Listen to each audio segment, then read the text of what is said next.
Así que el día de hoy tenemos el agrado de tener como invitado al doctor Walter Pacheco. Él es radiólogo egresado de nuestro posgrado y también tiene la subespecialidad en radiología pediátrica. Ustedes bien saben, es titular del Hospital María y también labora en el Seguro Social y actualmente en las guardias. Pues puede empezar, doctor. Solo me avisa cuando quiera que vaya cambiando la diapositiva. Hola, buenos días. Sí, cambiamos el tema porque, bueno, ha habido algunas situaciones que yo creo que ameritan de que las personas del posgrado que no estén tan involucradas con el tema o que no estén bien preparadas, pues esta es una ocasión para poderlo hacer.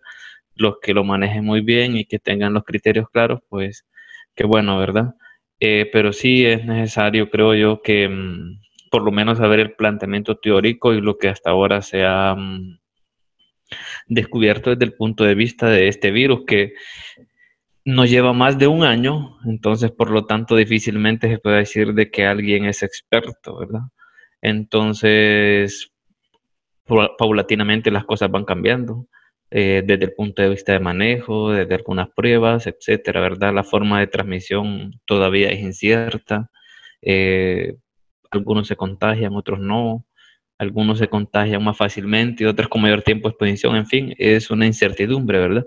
Sin embargo, al momento del informe radiológico, sí hay algunas cosas que pueden incidir, ¿verdad?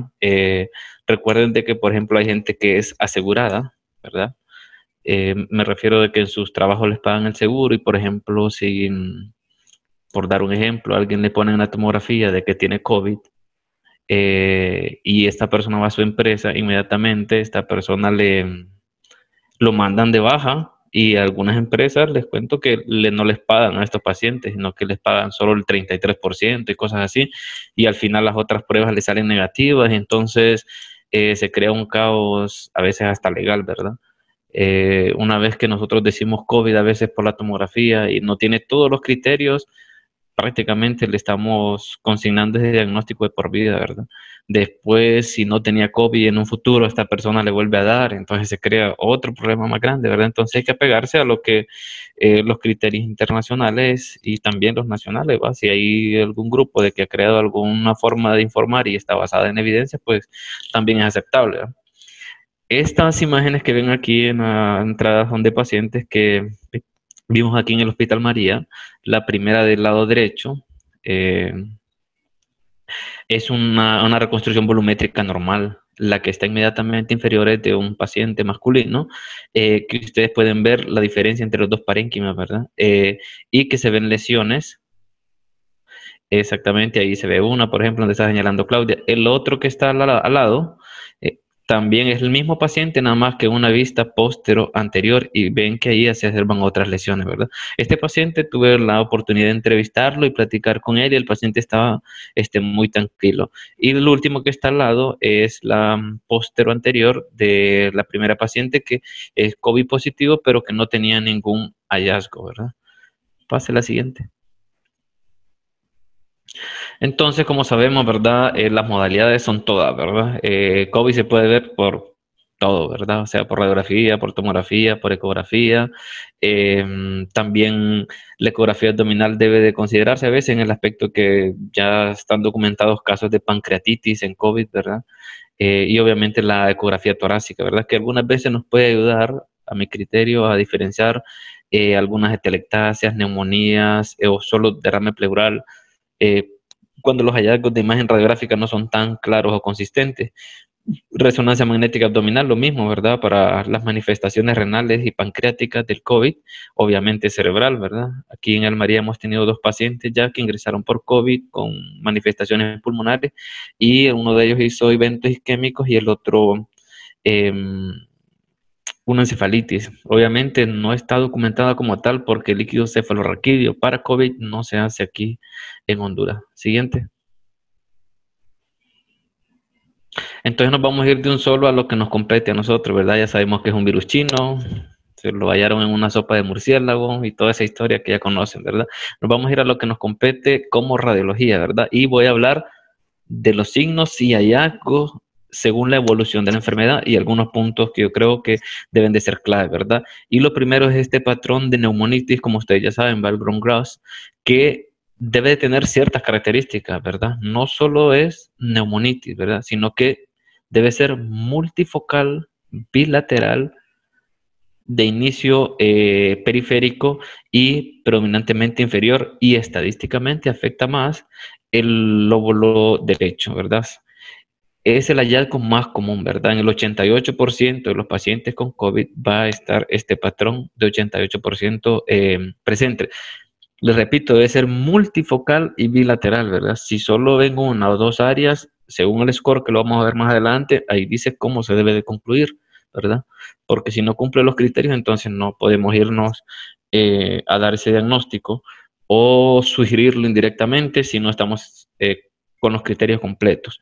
No se debe de basar en una prueba rápida, ¿verdad? Porque sabemos que la sensibilidad y especificidad de la prueba rápida hecha en las condiciones óptimas, ¿verdad? Que va desde el hecho de que la primera gotita de sangre no debe de tomarse, sino que debe ser hasta la segunda gotita de sangre, y cuánto debe de llenarse el capilar y un montón de cosas, ¿verdad? Para que la prueba pueda dar su mayor sensibilidad y especificidad. Entonces, eh, eso debemos de considerarlo, ¿verdad? No porque tenga una prueba positiva rápida y hayamos un área de neumonitis es que el paciente tiene COVID, ¿verdad? No es así, ¿verdad? Por ejemplo, es un paciente joven con tos y dificultad respiratoria de 10 días de evolución. Tenía una PCR, o sea, la PCR sí, positiva, pero este paciente, a pesar de que su daño pulmonar no era tanto, iba saturando en un 66%. No sé si lo han leído, ¿verdad? O si lo han escuchado, de que hay pacientes que no tienen un daño pulmonar por tomografía manifiesta y que pueden llegar a insuficiencia respiratoria, ¿verdad? Ya esos son problemas a nivel del intercambio de oxígeno y de la membrana alveolo pulmonar en el intersticio pulmonar, o problemas vasculares, ¿verdad? Y no tener un hallazgo por tomografía. Siguiente. Este es el mismo paciente, nada más que yendo más hacia abajo en los lóbulos para observar, ¿verdad?, el daño por neumonitis puramente. Siguiente. Ok, el primer hallazgo es ese neumonitis. Después, a medida va avanzando el tiempo, recordemos que es una inflamación. Neumonitis es una inflamación del parénquima pulmonar, ¿verdad? Va a ser lo primero que sucede. La afección inicial, posteriormente de eso, empieza ocupación del espacio alveolar, inflamación del intersticio, y se reinicia el proceso de cicatrización o de granulación, ¿verdad? Entonces, en ese momento va a empezar a formarse esto que es el signo del pavimento loco, que realmente es un nombre así un poco extraño, pero lo que connota prácticamente es el engrosamiento reticular más las áreas de neumonitis que ya habíamos visto, y se le conoce con ese nombre. Ahora, cuando nosotros en la tomografía nos encontramos con este patrón, inmediatamente ya vamos suponiendo de que no es algo tan agudo, de que no está en los primeros días de la enfermedad. Más adelante en un cuadro les voy a enseñar cómo está los días de la enfermedad según el hallazgo tomográfico. Entonces, este no es el primer hallazgo inicial, ¿verdad? Ya suponemos que lleva unos días ya con el daño, y aquí, como lo dice aquí, ¿verdad?, está en fases tardías, ¿verdad? Siguiente. Otro hallazgo, ¿verdad?, que no lo vamos a ver tan típico porque la mayoría de los protocolos de tomografía están orientados a una fase simple únicamente, ¿verdad? Porque da criterio suficiente. Sin embargo, si hubiese una contrastada, que la llamamos como hallazgo incidental en una tomografía contrastada, es una dilatación vascular, ¿verdad?, de las arterias. Generalmente estas las vamos a ir a buscar en lugares distales, ¿verdad? Recordemos que los proximales van a haber vasos gruesos y la sensibilidad de este signo es mucho menos. Siguiente. Después de que viene el periodo de neumonitis y después viene el signo de pavimento loco, se empieza a alterar la arquitectura de esa área de neumonitis, que en un inicio era puramente una borrosidad. Después empieza a hacer una distorsión de la arquitectura del parénquima y a formar bandas generalmente subpleurales, y exactamente como las están señalando ahí, que son engrosamientos aislados, donde ya podemos ver que las áreas de neumonitis se están resolviendo, y lo que van quedando son esos engrosamientos reticulares, ¿verdad?, periféricos hacia los lugares pleurales, ¿verdad? Siguiente. Bueno, entonces, ¿cómo es el análisis de esta tomografía? Solo que ponga la anterior. Solo, no sé si alguna vez se preguntaron ustedes cómo llegaron para establecer la evolución del tiempo de estos signos.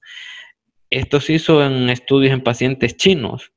Cuando empezó el debut de la enfermedad, empezaron a hacer tomografías hasta varias veces al día, sin sintomatología y con pacientes cuando aún todavía no tenían la prueba, sino que les metían un tomógrafo en la mañana, en la tarde, el día siguiente, para poder caracterizar bien la evolución de esta moneda. Actualmente eso ya no se puede hacer porque ningún protocolo ético de investigación lo permitiría, ¿verdad? Porque son cambios de día, significa que para llegar a esta conclusión estos pacientes tuvieron que hacerle varias tomografías seguidas y sabemos que las dosis de radiación son bastante altas, ¿verdad? Radiar 4 veces a un paciente en una semana, por ejemplo, ¿verdad? Siguiente. Entonces, ¿cómo es el análisis de estos hallazgos? Yo sé que lo tienen pegado allá enfrente en el seguro, allá donde informan, ¿verdad? Lo que debe hacer es lo siguiente, ¿verdad? Esto que dice 1, 2, 3, 4, 5 significa el estadiaje, ¿verdad? Y son 5 lóbulos también, ¿verdad? Entonces, dele la siguiente. Ok, aquí. Entonces, por ejemplo, este es el lóbulo superior izquierdo, aquí donde se ve la silueta cardíaca, ¿verdad? Y allí nosotros vamos a ver la imagen, ¿verdad? Y vamos a decidir qué tanto porcentaje de ese lóbulo está afectado. Entonces, por ejemplo, este no tiene tanta afectación, entonces vamos a decir de que tiene menos del 5% afectado y va a quedar en 1, por así decirlo, ¿verdad? En 1 porque es menos del 5%. Esto es para el lóbulo superior izquierdo. En la otra imagen, por ejemplo, es el lóbulo medio derecho, obviamente, y también la afectación es casi nula, entonces se le coloca 1, ¿verdad? Porque es menos del 5%. Dele la imagen previa. Entonces, para los efectos de este paciente, ¿verdad? En los 5 lóbulos, como la afectación era menos del 5%, se le coloca 1, 1 y 1. Y eso al final se suma y se da como un cociente de 25. ¿Por qué 25? Porque son 5 lóbulos. Y si son 5 el score, la variable del score, entonces son obviamente 25. Por ejemplo, este paciente significa que solo tenía 1/5 de la superficie total del pulmón de afectación, ¿verdad? Y así es como debe de informarse, ¿verdad? O sea, el porcentaje de afectación pulmonar para este paciente es un buen pronóstico, porque solamente un 25% o un 20% en este caso estaba afectado. Así se debe informar, ¿verdad? Y después de eso viene la otra parte del score que la vamos a analizar más adelante. Quiero que vean aquí donde están las letras rojas, ¿verdad? Por lo que preguntaba el otro día, alguien le preguntaba yo, ¿por qué hacemos tomografía? La tomografía no se hace por el diagnóstico, ¿verdad? El diagnóstico lo pueden hacer por PCR. La tomografía, la importancia de la tomografía es por la correlación entre el hallazgo y la severidad. Por eso en muchos países y lugares se hacen tomografías de entrada, porque el médico clínico él quiere saber cómo le va a ir a este paciente en un futuro. Entonces, si el paciente lleva 7 días de enfermedad o 4 días de enfermedad y le hace una tomografía de pulmón y en el pulmón no hay hallazgos patológicos, probablemente este paciente le vaya muy bien.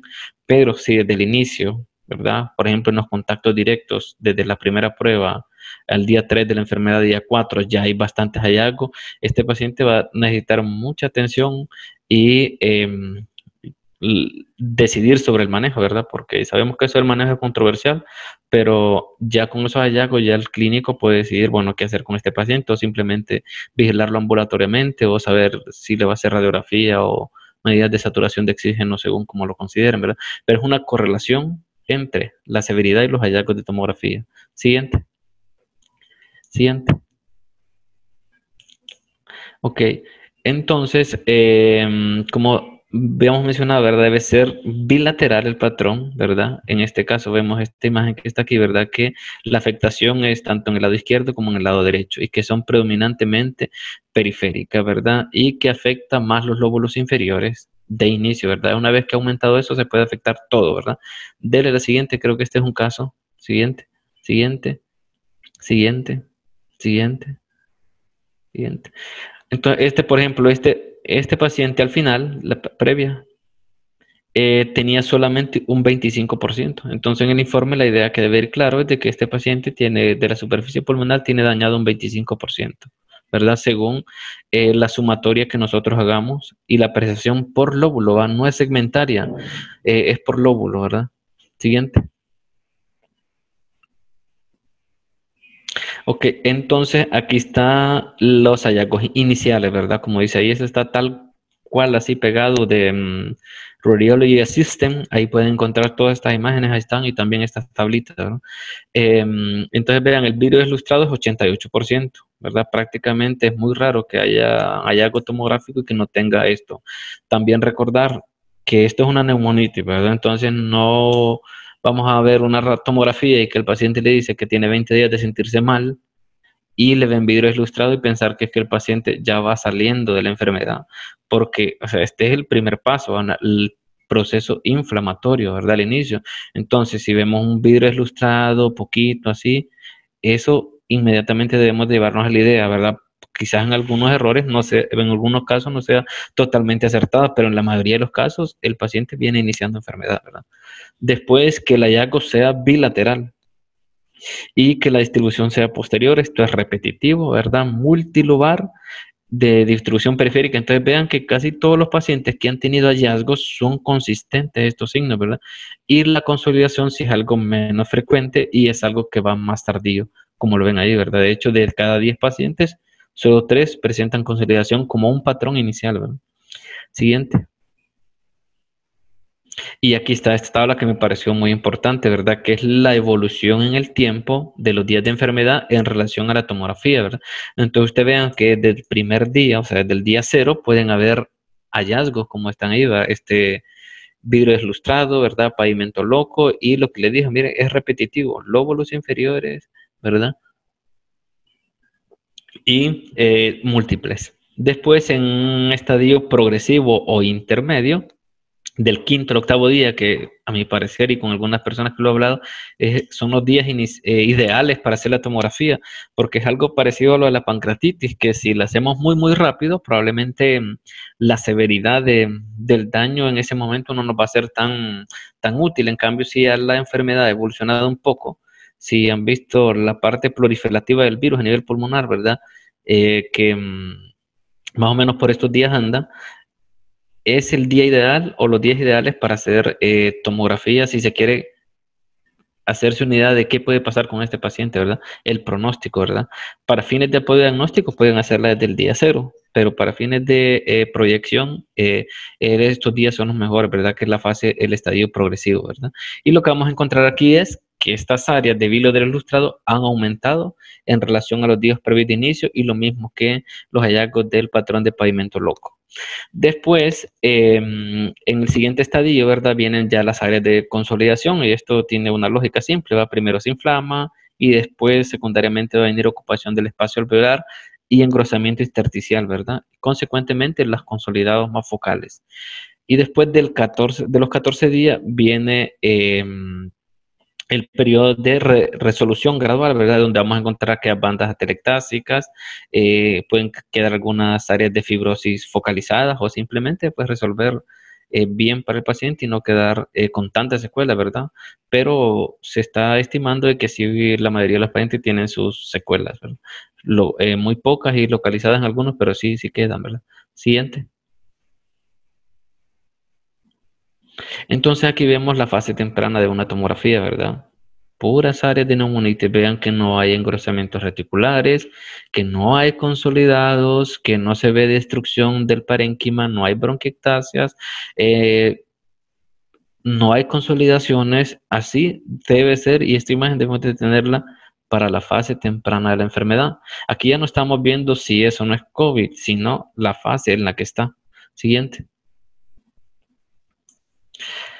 Siguiente. Y esta es la fase tardía, ¿verdad? Usted es el mismo paciente, no es otro paciente, es una misma y vean cómo cambió esto, ¿verdad? Y cómo fueron apareciendo ahí donde están las flechitas amarillas, veis las áreas, ¿verdad? Donde están viendo las bandas subpleurales, los engrosamientos reticulares, algo de ocupación del espacio alveolar, pero aún no hay consolidados, incluso aquí. esta es una fase más tardía, ¿verdad? Y ese es el cambio, ¿verdad? Entonces, si ustedes ven la tomografía en esto, pueden hacerse una idea de cuánto más o menos tiempo lleva la enfermedad, ¿verdad? Siguiente. Entonces, en el reporte que debemos de poner, si tenemos un dato fiable de los días de la enfermedad, nos vamos con ese dato, ¿verdad?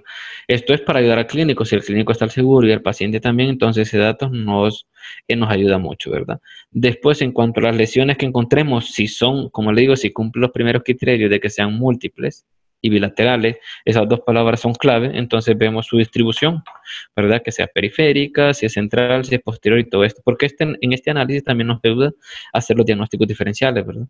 Después la forma, después si tiene el famoso signo del halo, el halo inverso, y aquí miren el porcentaje de la superficie pulmonar involucrada, ¿verdad? Lo que les decía, esto es importante. Después otros hallazgos, las bandas fibróticas, si hay engrosamiento vascular, si hay derrame pleural y si hay adenopatías. Prácticamente estos otros hallazgos nos orientan a otra etiología. Y también otros hallazgos adicionales, granulomas calcificados, algunas atelectasias, otros hallazgos que ustedes puedan sumar a ello. Siguiente. Entonces, aquí está lo que volvíamos anteriormente, ¿verdad? Si solo vemos cierto porcentaje del pulmón afectado, y encontramos una normalidad focal no sugestiva, no es que vamos a decir que porque tenga uno de 25 le vamos a poner COVID, no, ¿verdad? Entonces, en un CORATS 1 no es sugestivo de eso, ni siquiera el 2. Ya del 3 en adelante, 3, 4 y 5, y más si tiene el PCR, vean aquí, ¿ve? PCR no es anticuerpo en prueba rápida, que es un error que he visto en algunos informes, que porque ya tiene la prueba rápida positiva y en el pulmón le ven un área de neumonitis, va con COVID. Lo que puede suceder con este paciente es, mire, ven, lo mandan a descansar 15 días, a los 21 días creo que le dieron a un paciente, lo mandan a descansar a la casa.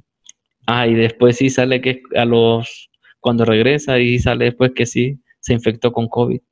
Entonces le crea un problema al paciente, ¿verdad? Entonces, con base a esto, nosotros podemos decir, ¿verdad? Aquí está cómo debe de ponerlo, ¿verdad? O sea, que son otras normalidades consistentes con infecciones distintas a COVID, por ejemplo, en el 2, ¿verdad? Y en el primero le dice que no hay indicios infecciosos, ¿verdad? Y después en el tercero de que es incierto, ¿verdad? Que eso no es para COVID. Ya en el 4 y en el 5, pues sí, usted puede decir que son altamente sugestivas de COVID, ¿verdad? Y esto se lo da el porcentaje de la superficie pulmonar afectada, ¿verdad? Siguiente. Y aquí, bueno, los hallazgos típicos, atípicos y muy atípicos, ¿verdad? Entonces, por ejemplo, esto ya lo hablamos bastante. Veamos donde dice hallazgos atípicos. Hoy, por ejemplo, en la mañana y vi una tomografía de un niño que tenía más de 100 lesiones en el parénquima pulmonar, más de 100 así literalmente, pero la mayoría de ellas son cavitadas. Entonces dice, bueno, estamos en pandemia de COVID, busquemos, cavitación. No es COVID, ya, ¿verdad? Y si le ve signo de árbol, dedos en engemación o un patrón nodular o masas o engrosamientos pleurales, esos engrosamientos pleurales generalmente son cosas muy, muy crónicas, ¿verdad? Este paciente que les comento también tenía adenopatías mediastínicas. Entonces miremos aquí qué dice de las adenopatías. Mira, dice que son hallazgos atípicos, ¿verdad? Y si tiene distribución más apical, o sea, como por ejemplo la tuberculosis, menos, ¿verdad? Entonces vean aquí, ¿verdad? Pueden tener esto presente en mente para si ven un hallazgo de estos, no pensar que necesariamente puede ser COVID, ¿no? Siguiente.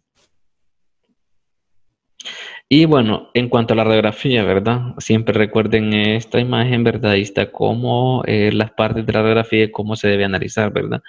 Empezar el mediastino, el ilio, la silueta cardíaca, los pulmones, la pared torácica y la parte del abdomen que también se ve. Si ustedes ven ahí abajo por donde está el 12º arco costal, toda esa parte que está allí todavía es pulmón. De hecho, ahí se ven unos vasos, ¿verdad? Ahí al otro lado, ahí se ven unos vasos que van hasta el 11º arco costal. Eso todavía es parénquima pulmonar, ¿verdad? Entonces, por esa parte del abdomen también se analiza, porque superpuesto al abdomen también hay parénquima pulmonar de los lóbulos inferiores en la parte posterior. Luego de eso, si encontramos alguna normalidad, caracterizamos el patrón y ponemos los diagnósticos diferenciales. Esto es todo lo que debe llevar en el contexto de COVID el análisis de una radiografía, ¿verdad? Siguiente. Y recordarles esto, ¿verdad? Por ejemplo, a veces solo tenemos una proyección anteroposterior y el famoso signo de la silueta cardíaca, ¿verdad? Si ustedes no logran ver el contorno, como donde está la flecha roja, de la silueta cardíaca, tanto en el lado izquierdo como en el lado derecho, inmediatamente sabemos que eso está o en el segmento lingular o está en el lóbulo medio del lado derecho, ¿verdad? Ahora, sí podemos ver el borde de la silueta, tanto en el lado derecho como en el lado izquierdo, inferimos que está en el lóbulo inferior, ¿verdad? Entonces, es un signo que nos puede ayudar a localizar la lesión o los hallazgos, ¿verdad? En esta otra imagen, la última, son áreas que comúnmente pasamos desapercibidas o que no les prestamos atención, ¿verdad? Arriba están los ápices, donde están los segmentos apicales, ¿verdad? Miren que los segmentos apicales prácticamente están por debajo de la clavícula, ¿verdad? Ambos. Entonces siempre hay que ponerle ojo ahí porque ahí se nos pueden ir lesiones. Los ilios, recordar qué significa cada opacidad de eso, ¿verdad? Que son las arterias pulmonares y las venas pulmonares. Las que están en dirección oblicua hacia abajo son las arterias y las que salen en dirección como transversa son las venas pulmonares.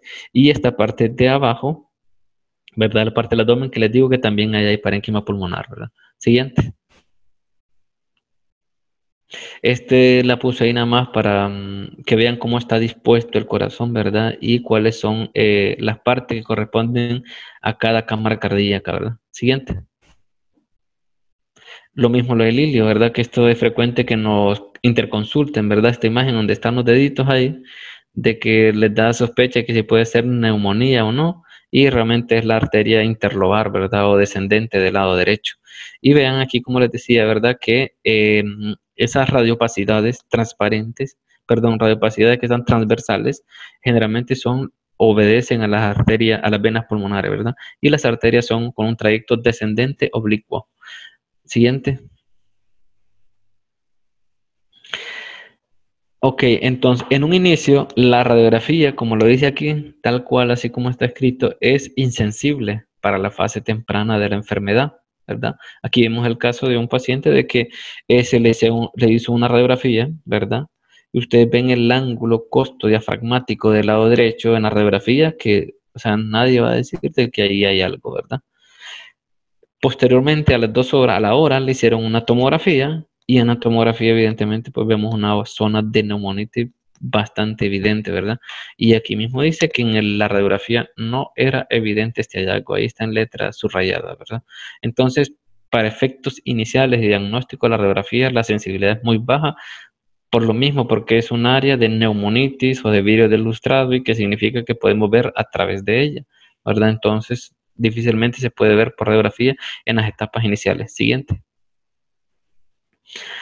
Aquí un ejemplo, ¿verdad? De una radiografía de un paciente el día de su admisión. Ingresó con una radiografía que fue reportada pues normal, ¿verdad? Pero el paciente era COVID positivo, se ingresó. Y vean al cuarto día, vamos otra vez a lo que hablamos de los días de la enfermedad, ¿verdad? Ya el cuarto o quinto día, este paciente es del ingreso, ¿verdad? Probablemente ya tenía más días.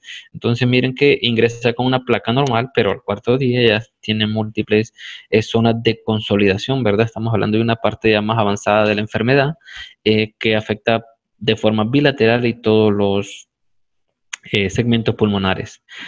Siguiente. Ahora, ¿qué lesiones podemos hallar aquí en una radiografía o tomografía, verdad? El patrón que tenemos en mente generalmente es la neumonitis, ¿verdad? Pero como la neumonitis no es lo primero que vamos a ver en radiografía porque es insensible para esto, salvo que sea una zona muy, muy, muy importante, podemos encontrar hallazgos que sean nodulares, como vemos una opacidad focal en la 1, ¿verdad?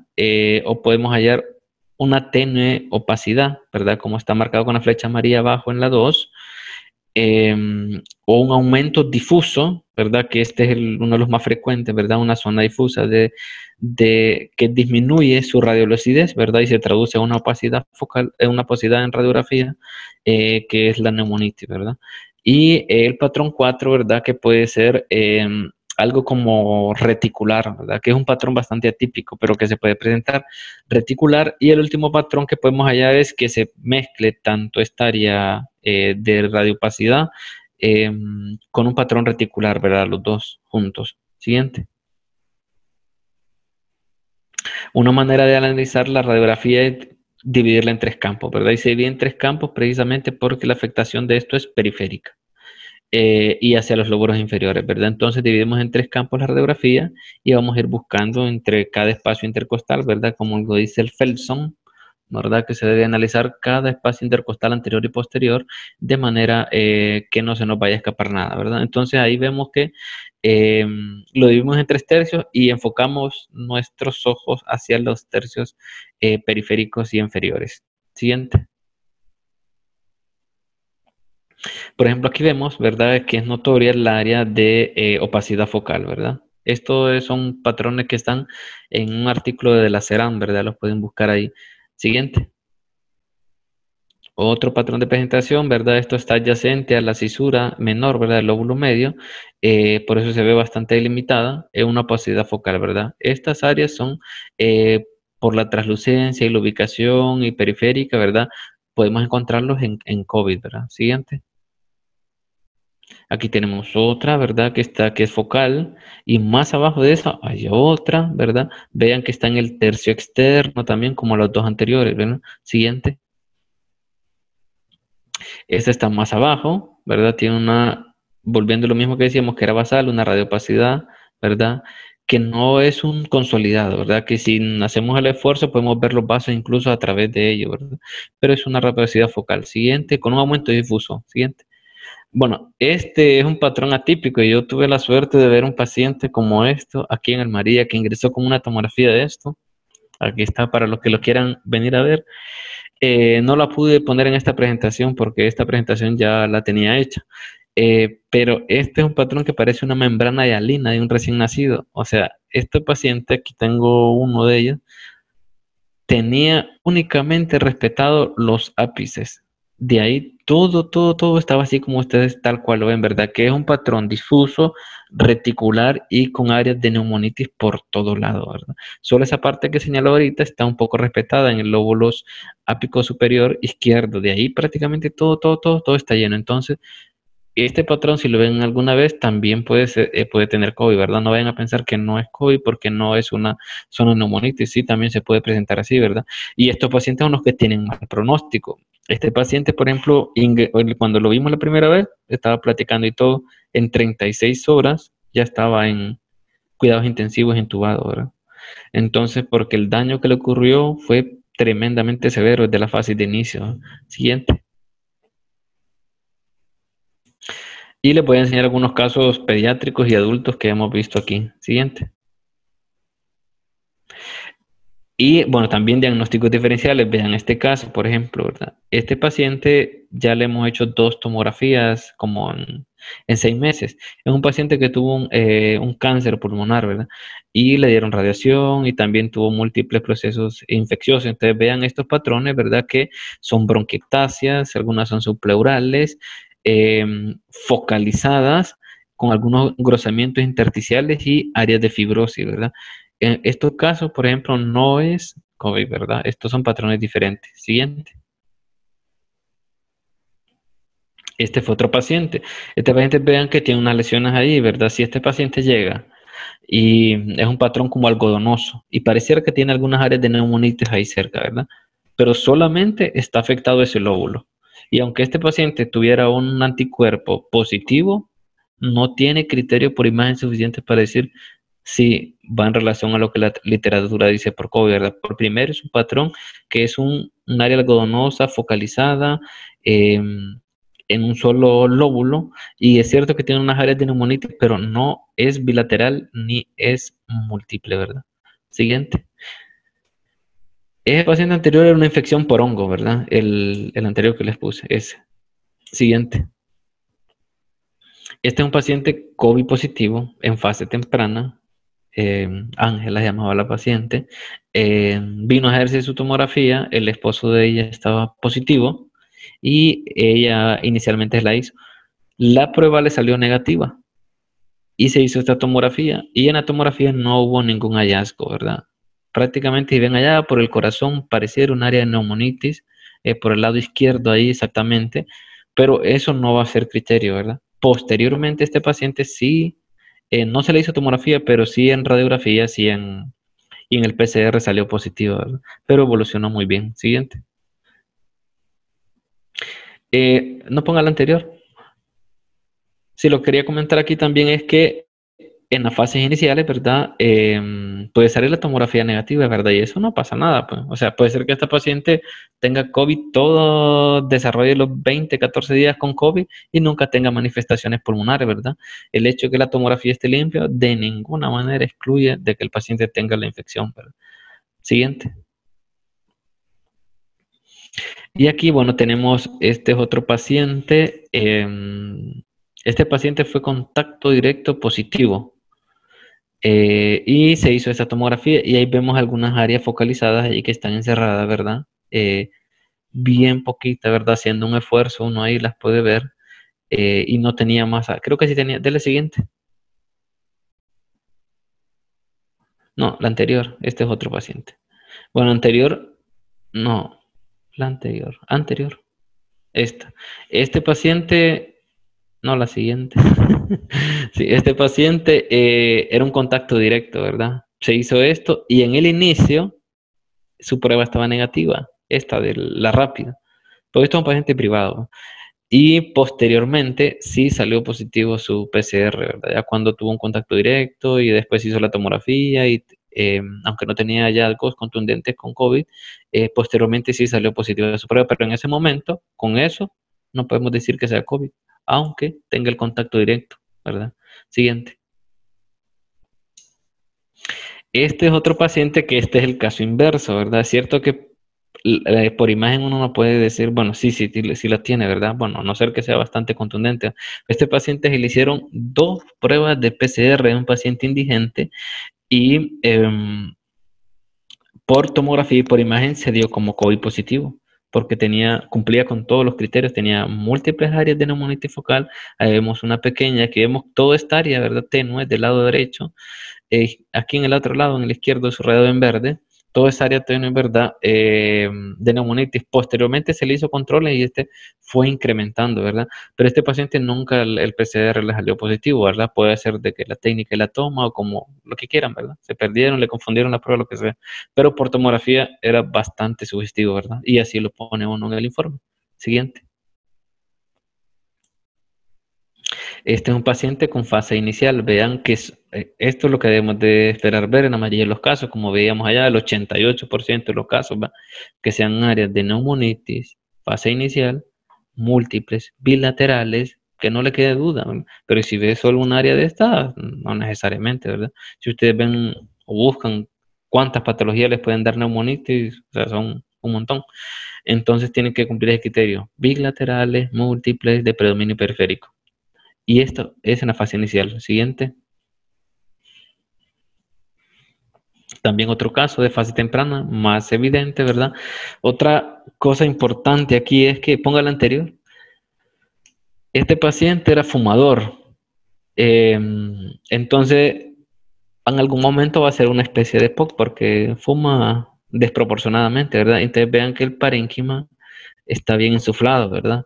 Les quería decir de que siempre al momento de analizar la tomografía también hay que tener cuidado, ¿verdad? Algunos pacientes eh, que la tomografía se tomó en fase expiratoria, pueden llegarse a confundir áreas de neumonitis en las partes posteriores porque se ve más denso, pero es por el peso del parénquima pulmonar y porque la tomografía fue tomada en fase expiratoria. Idealmente debe ser lo más inspirado que se pueda. O si pueden, ¿verdad? Inspirada y expirada si hubiera una duda muy acentuada. Siguiente.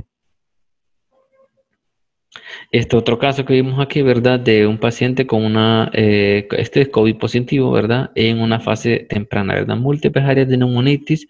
Aquí probablemente ya iba por su quinto, sexto día porque ya vemos algunos engrosamientos que van hacia reticulares, pero predomina el patrón de la neumonitis, ¿verdad? Estaban en aquella fase que les decía yo que es como intermedia, ¿verdad? Siguiente.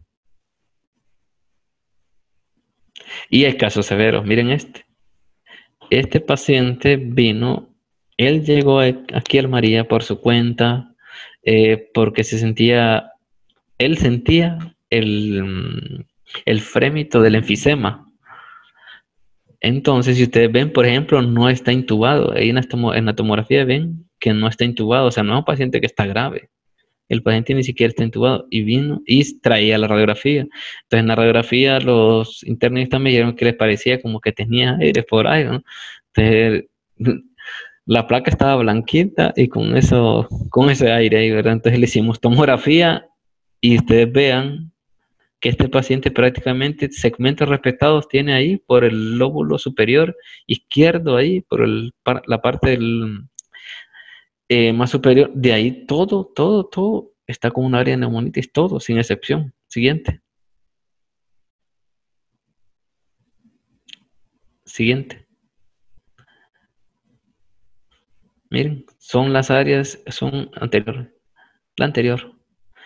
Es el mismo paciente. Vean qué destrucción y daño del parénquima. Hizo neumotórax, hizo neumomediastino, hizo todo lo que ustedes quieran. Y este paciente venía llegando, porque esto a veces puede pasar cuando les intentan poner catéteres y no es exitoso, ¿verdad? Esto lo pueden ver, pero no así que tengan neumomediastino y todo ese montón de cosas que tiene este paciente, ¿va? Y esas áreas de neumonitis, ¿verdad? Siguiente.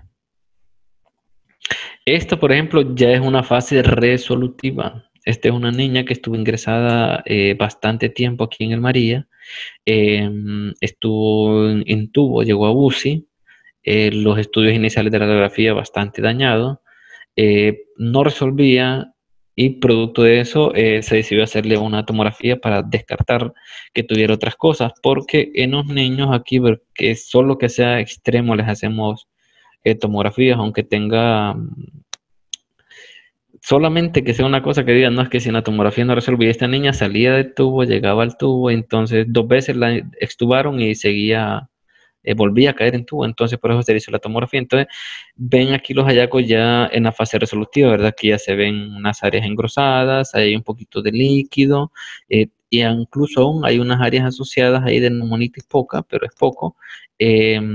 Probablemente se le llegan a formar algunas bronquiectasias ahí, y esos engrosamientos y queden fibrosis. Pero este paciente tuvo más de 15 días aquí en el hospital y esta es la tomografía antes de que se le diera el alta. Siguiente. Y estos son los casos en pediatría de que hemos visto aquí positivos, ¿verdad? Lo de la técnica, aquí lo puse también porque vean en el lado, la imagen de la izquierda, ¿verdad? Donde está de que tiene una opacidad, la otra imagen, de las clavículas. O sea, las clavículas están totalmente metidas. Entonces, vean, esto no nos ayuda mucho para COVID, ¿verdad? Porque precisamente ese tercio es el que nosotros queremos analizar. Entonces, si el paciente existe la oportunidad de extenderle los brazos o invertirlos y abrirlos, como cuando se toma una peda de tórax, sería lo ideal. Porque si no, aquí se nos pueden ir varias áreas de neumonitis. Y generalmente esas áreas, si las vemos por radiografía, las podemos percibir porque vemos la asimetría en la radiolucidez del parénquima comparándolo con el otro, ¿verdad? Entonces, pero si las clavículas están metidas es muy difícil. Estos dos pacientes son COVID positivos, pero ninguno de los dos hizo manifestaciones pulmonares. Siguiente. Este otro paciente, sí, estos eran unas niñas, creo que es la misma paciente, que ven en el lado derecho, por ejemplo, inicial, ¿verdad? En la base del lóbulo inferior, ¿verdad? Lo que les decía, miren, por ejemplo, aquí este es el ejemplo del signo de la silueta. Aquí vemos el borde cardíaco en el lado derecho. Ahí está, entonces eso no es del lóbulo medio, es del lóbulo inferior. Vemos toda esta área de disminución de la lucidez pulmonar ahí, ¿verdad? Pero que sí se ve el ángulo costo diafragmático hasta abajo, ¿verdad? Entonces eso no es por derrame pleural, eso es el paciente con manifestaciones pulmonares de COVID, ¿verdad? Eso es una radiopacidad difusa ahí a ese nivel, ¿verdad? Y en el otro lado vemos como esta parte iba resolviendo un poco, pero ya aquí tenía otras áreas en el otro lado. En el otro lado ustedes ven que no se observa claramente la neumatización pulmonar ni el ángulo costofrénico de ese lado, ¿verdad? ligeramente borroso. Este paciente tenía derrame pleural, tenía neumonía ahí y atelectasia asociada. Siguiente. Creo que este paciente sí le hicimos ultrasonido, ese anterior. A este le hicimos ultrasonido del lado derecho.